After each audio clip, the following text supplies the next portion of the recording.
김대중 전임 대통령 비자도 콩갈로 다 저기 해놓고 여기가 어디라고 지금 소소. 진짜 이런 식으로 양심을 영혼과 양심까지 풀어놓지 마세요. 나한테는 박지원 진짜 내가 좋아하고 사랑한 사람 중에 큰 사람이었어요. 내가 만져서 당하니?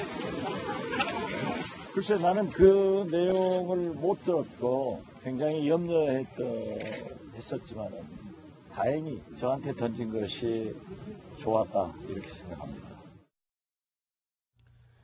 달걀 세례를 받았는데 원래는 안철수 대표가 달걀 세례를 받을 줄 알았는데 정작 달걀을 맞은 건 박지원 의원이었어요. 그러니까요. 네. 그러니까 제가 주변에 있던 분들 몇 분하고 통화를 좀 했는데 김홍걸 위원장이 제일 가까이 있었더라고요. 전화를 해서 물어봤더니 갑자기 퍽 소리가 났다는 거예요. 퍽 소리가요? 예, 그래서 깜짝 놀래가지고 이게 뭔가 봤더니 박지원 의원이 계란을 맞았더라. 그래서 근데 어떻게 이렇게 명중을 딱 했지? 이런 생각이 순간에 들었다고 얘기를 하는데요. 그래서 박지원 대표랑 통화를 좀 해봤더니 그러니까 본인이 맞은 게 다행이다. 왜 그런 생각을 하십니까? 그랬더니 본인은 소인 빼고 대인배를 지킨 게 너무 다행 아니냐 이렇게 얘기를 하는데 그러니까 정치 구단이니까 그 얘기를 좀 풀어서 해석을 좀 해드리자면 목포는 지역적으로 사실 김대중 정신 그리고 또 이제 그날의 행사가 제1회 김대중 마라톤 대회였거든요. 맞습니다. 그리고 예. 김대중 노벨 평화상 기념관이 있는 곳에서 치러진 행사예요. 그렇기 목포요? 때문에 예. 목포의 상징성 그리고 김대중 전 대통령의 영원한 비서실장이라고 하는 박지원 의원을 향해 던져진 달걀은 그 자체로 호남 민심에서 국민의당에 대해서 좋은 평가를 받기가 굉장히 어려운 선택을 한 거고 그 자체로 사실상 그 친안계라고 하는 부분에 대해서는 굉장히 나쁜 평가가 나올 수밖에 없다. 그래서 정치적으로는 달걀을 맞긴 했지만 정치적으로는 나쁠 게 없다. 이런 판단을 박지원 의원 하고 계시는 것 같고요. 그리고 민주당도 마찬가지인 것 같습니다. 그러니까 호남 지역에서 민주당과 국민의당이 소위 이제 적통 논쟁을 벌이고 있는데 저 계란 투척 사건으로 민주당도 그렇게 크게 손해보는 것은 없다. 이런 생각을 하는 걸로 보이더라고요. 박지원 의원을 향해서 달걀을 던진 여성은 여성인데요. 62세 여성이고 안철수 대표를 지지하는 사람으로 밝혀졌죠. 자, 그런데 보면 시청자 여러분들 기억들 하십니까? 이 박지원 의원이 이 가슴에 달걀을 맞았는데 그동안 강 기자 보면 정치인들이 순환사가 좀 있었던 것 같거든요. 네.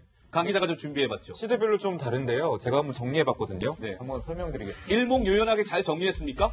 네. 일목요연하게 잘 정리해봤습니다. 알겠습니다. 예. 자, 정치인들, 별별 정치인 순환사라고 이름을 한번 지어봤습니다. 정치인들은 이렇게 공개 일정을 수행하다가 시민들에게 순환을 겪기도 합니다. 그래서 그동안 정치인들의 주요 봉변들을 모아봤는데요. 첫 번째 사례입니다. 자, 우선 강중, 약중, 강도를 약으로 좀 정해봤는데 밀가루 사례입니다. 네. 자, 사진 보실까요? 네, 여기 보시는 이 인물이 정원식 국무총리 서리입니다. 1991년 6월 3일 있었던 일인데요. 취임을 앞두고 한국에 대해서 마지막 강의를 마치고 빠져나온 중에 학생들에게 밀가루와 달걀 세례를 받았습니다. 정 전 총리는 노태우 정부에서 전교조를 불법화했던 문교부 장관 출신이어서 학생들의 반발이 상당히 심했는데 전교조를 학살한 정원식이라면서 이렇게 밀가루 세례를 했던 겁니다. 시간이 좀 지나면서 강도도 조금씩 높아집니다. 저는 이 강도를 중으로 좀 잡아봤는데요. 바로 달걀 세례였습니다. 이 달걀에 페인트를 넣거나 익히지 않은 날달걀을 얼굴에 마구 던지기 시작한 건데요. 일본 방문을 위해서 김포공항에 방문한 김영삼 전 대통령이 사실 이거 보시는 거 피 같지만 피 아닙니다. 페인트인데 시각적으로 상당히 충격적이고 모멸감을 느끼게 하는 색깔이죠. 자, 옆에 이렇게 노무현 전 대통령도 당시 후보 시절이었는데 달걀에 입을 맞았습니다. 그랬었죠. 하지만 이 상태로 연설을 끝까지 마치고 내려가서 유명한 일화가 됐는데요. 안상수 창원시장도 야구장 건설 문제로 계란을 맞은 적이 있었습니다. 의회 내에서였는데요. 저희가 영상 한번 준비해봤습니다. 함께 보시겠습니다.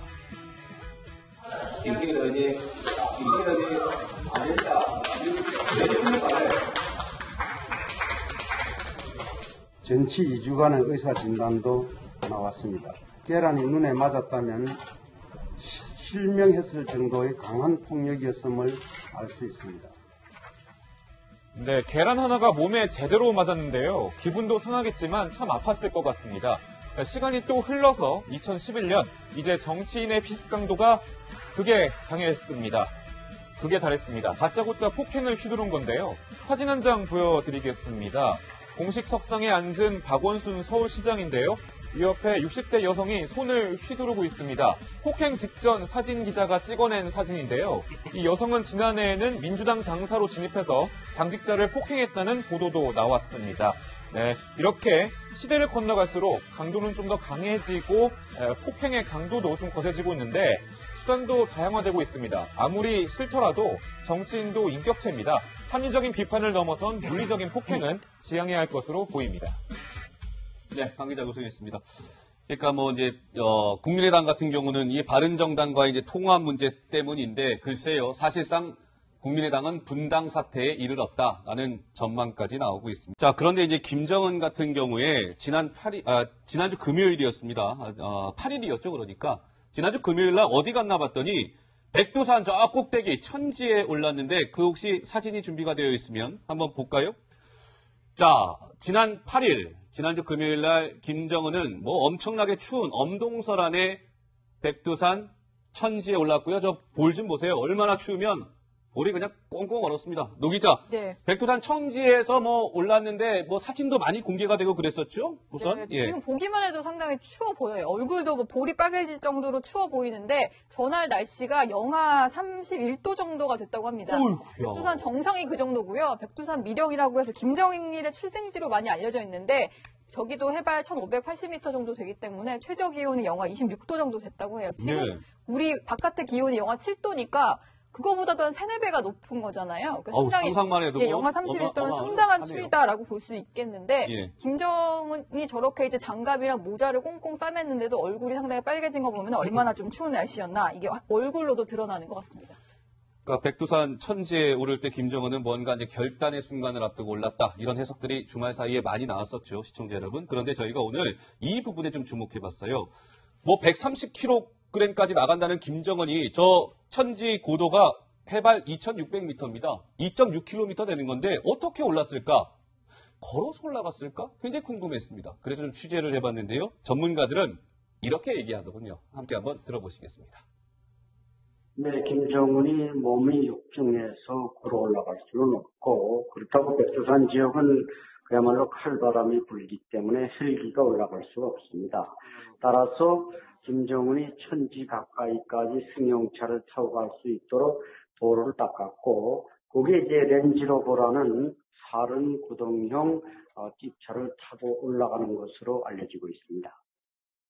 그러니까 장 기자님, 저희가 그 공개된 사진 중에서 저 빨간색 원 보이시죠? 네. 보면 저기 지프 차량이 딱 준비가 되어 있는데 걸어서 올라간 게 아니라 김정은 차량, 지프 차량을 이용해서 저 꼭대기까지 올라간 거였더라고요, 보니까. 그렇겠죠. 걸어서 저 그 얼음바닥을 영하 31도의 얼음바닥을 보니까 이제 구두를 신고 올라갔는데요. 아마 등산화를 신더라도 아이젠을 하지 않으면 올라가기 굉장히 어려운 길을 구두 깨끗하잖아요. 그러니까요. 예. 아마도 이제 집차를 타고 올라와서 아마 이제 사진을 연출하려고 했었던 것이 아닌가 싶은데요. 그러니까 그럼 저 사진이 왜 필요했을까? 그러니까 북한 내부에서 이제 연말이고 내년 신년을 앞두고 신년 메시지를 위한 어떤 포석 차원에서 연출된 사진이 좀 필요했던 거 아닌가 싶고요. 예. 한 가지 좀 아쉬운 점, 본인은 장갑을 꼈는데 일부 군인들 보니까 그러니까요. 맨손으로 이렇게 받아적대 손이 새빨갛게 얼었네요. 그래서 좀 예. 그것도 좀 같이 좀 장갑 좀 나눠 꼈으면 어땠을까 이런 생각이 좀 들기도 하고요. 네. 네, 그리고 좀 내년에 아마도 김정은 위원장이 아무래도 핵무장 국가를 선언할 가능성이 매우 높은데요. 예. 어쨌든 내년에 우리 평창 올림픽이 있는데 평화 올림픽으로 해야 되지 않겠습니까? 그럼요. 그런 측면에서 보자면 핵무장 국가를 선언하고 좀 남북 관계를 얼어붙는 것이 아니라 좀 대화 국면으로 만드는데 뭔가 필요한 역할 이런 걸 좀 했으면 좋겠다 이런 당부를 좀 드리고 싶습니다. 근데 이제 백두산 저 천지에 오른 김정은 사진을 봤는데 일전에 노 기자 어떻습니까? 백두산 천지에 김정은이 올랐을 때 사진이 조작된 거 아니냐라는 논란이 있었어요. 근데 네. 이번에는 어떻습니까? 좀 조작이 된 겁니까? 어떻습니까? 이번에 사실 뭐 그 조작 여부를 알 수 있는 건 없었는데 일단 봤을 때는 좀 깨끗해 보여서 사진이 조작설이 아직 불거지진 않았거든요. 지금 보시는 게 바로 조작 의혹이 불거졌던 당시에 그런 모습입니다. 뒤에 보시면 저 부분이 조작 의혹에 휩싸인 부분인데요. 그 이제 16명 정도가 되는 군인들인데 바위 위에 이제 올라가 있는 것 같은 그런 모습이 보이잖아요. 근데 네. 다리 사이가 좀 하얗게 비어 있어요. 그래서 어디에 올라가 있는 건가 뭐 이런 생각이 들어서 약간 이제 뭔가 많은 사람들이 동원된 것처럼 보이려고 저런 식으로 이제 조금 사진을 꾸몄고 조작한 게 아니냐 이런 얘기가 있었고 저 당시에는 실제로 전문가들이 봤을 때 예. 원근법 상으로도 상당히 어색한 부분에 있는 모습이다라고 해서 좀 조작 의혹이 많이 제기가 됐었습니다. 그렇군요. 알겠습니다. 2014년도에 이제 김정은이 백두산에 올랐을 때 조작된 사진의 모습까지 봤습니다. 가지고 이게 뭔가 봤더니 박지원 의원이 계란을 맞았더라. 그래서 근데 어떻게 이렇게 명중을 딱 했지? 이런 생각이 순간에 들었다고 얘기를 하는데요. 그래서 박지원 대표랑 통화를 좀 해봤더니 그러니까 본인이 맞은 게 다행이다. 왜 그런 생각을 하십니까? 그랬더니 네. 본인은 소인 빼고 대인배를 지킨 게 너무 다행 아니냐 이렇게 얘기를 하는데 그러니까 정치 구단이니까 그 얘기를 좀 풀어서 해석을 좀 해드리자면 목포는 지역적으로 사실 김대중 정신 그리고 또 이제 그날의 행사가 제1회 김대중 마라톤 대회였거든요. 맞습니다. 그리고 예. 김대중 노벨 평화상 기념관이 있는 곳에서 치러진 행사예요. 그렇기 목포요? 때문에 예. 목포의 상징성 그리고 김대중 전 대통령의 영원한 비서실장이라고 하는 박지원 의원을 향해 던져진 달걀은 그 자체로 호남 민심에서 국민의당에 대해서 좋은 평가를 받기가 굉장히 어려운 김대중 전임 대통령 비자금 콩갈로 다 저기 해놓고 여기가 어디라고 지금 그래서 진짜 이런 식으로 네? 양심을 영혼과 양심까지 끊어놓지 마세요. 나 한때는 박지원 진짜 내가 좋아하고 사랑한 사람 중에 큰 사람이었어요. 내가 만져서 당하니? 글쎄 나는 그 내용을 못 들었고 굉장히 염려했었지만 다행히 저한테 던진 것이 좋았다 이렇게 생각합니다.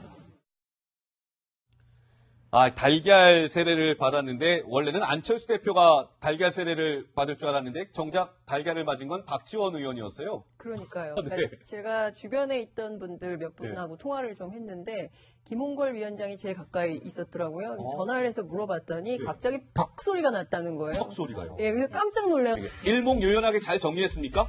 네, 일목요연하게 잘 정리해봤습니다. 알겠습니다. 예. 자, 정치인들 별별 정치인 수면서라고 이름을 한번 지어봤습니다. 정치인들은 이렇게 공개 일정을 수행하다가 시민들에게 순환을 겪기도 합니다. 그래서 그동안 정치인들의 주요 봉변들을 모아봤는데요. 첫 번째 사례입니다. 자, 우선 강중, 약중, 강도를 약으로 좀 정해봤는데 밀가루 사례입니다. 네. 자, 사진 보실까요? 네, 여기 보시는 이 인물이 정원식 국무총리 서리입니다. 1991년 6월 3일 있었던 일인데요. 취임을 앞두고 한국에 대해서 마지막 강의를 마치고 빠져나온 중에 학생들에게 밀가루와 달걀 세례를 받았습니다. 정 전 총리는 노태우 정부에서 전교조를 불법화했던 문교부 장관 출신이어서 학생들의 반발이 상당히 심했는데 전교조를 학살한 정원식이라면서 이렇게 밀가루 세례를 했던 겁니다. 예. 시간이 좀 지나면서 강도도 조금씩 높아집니다. 저는 이 강도를 중으로 좀 잡아봤는데요. 바로 계란, 달걀 세례였습니다. 예. 이 달걀에 페인트를 넣거나 익히지 않은 날달걀을 얼굴에 마구 던지기 시작한 건데요. 일본 방문을 위해서 김포공항에 방문한 김영삼 전 대통령이 사실 이거 보시는 거 피 같지만 피 아닙니다. 페인트인데 시각적으로 상당히 충격적이고 모멸감을 느끼게 하는 색깔이죠. 자, 옆에 이렇게 노무현 전 대통령도 당시 후보 시절이었는데 달걀에 입을 맞았습니다. 그랬었죠. 하지만 이 상태로 연설을 끝까지 마치고 내려가서 유명한 일화가 됐는데요.